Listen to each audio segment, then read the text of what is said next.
அஸ்ஸலாமு அலைக்கம். இவ்வளோ காலையில எங்கே போறேன்னு பார்த்தீங்கன்னா, நான் இன்னைக்கு சென்னைக்கு போறேன். சென்னைக்கு எதுக்கு போறோம்? எங்கே போறோம்? அப்படின்றத இந்த மினி வ்ளாக்ல பார்க்கலாம்.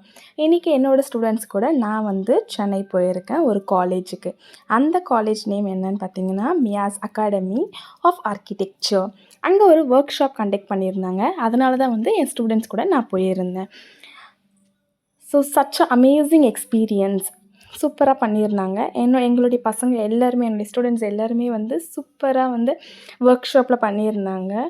இது ஒரு சூப்பர் எக்ஸ்பீரியன்ஸ் அப்படின்னு சொல்லலாம். அவ்வளோ தெளிவா எல்லாமே எக்ஸ்ப்ளைன் பண்ணியிருந்தாங்க. ஆர்க்கிடெக்ட்னா என்ன? எப்படி? பசங்க 12th முடிச்சுட்டு போகிற பசங்க நெக்ஸ்ட்டு எப்படி பண்ணலாம்? என்ன பண்ணலாம்? அப்படின்ற ஒரு ஐடியா கிடைக்கும். இந்த மாதிரி ஒர்க் ஷாப்லாம் அட்டெண்ட் பண்ணால். அங்கே ஸ்டால்ஸ் போட்டிருந்த ஸ்டால்ஸில் எல்லாமே ஹேண்ட்மேடாக பண்ணியிருந்த திங்ஸ் இது எல்லாமே. இதெல்லாம் அவ்வளோ அழகாக இருந்துச்சு பார்க்குறதுக்கு. அங்கே படித்த ஓல்டு ஸ்டூடெண்ட்ஸ் எல்லாருமே வந்திருந்தாங்க. அவங்களுடைய எக்ஸ்பீரியன்ஸ், அவங்க லைஃப்பில் இப்போ எப்படி இருக்காங்க, அவங்க கம்ப்ளீட் பண்ண கோர்ஸால் அவங்களுக்கு என்னென்ன பெனிஃபிட்ஸ் அது எல்லாமே பசங்களுக்கு சொன்னாங்க. அண்ட் இந்த மாதிரி தான் இன்றைக்கி டே போச்சு. டாட்டா, பாய் பாய்.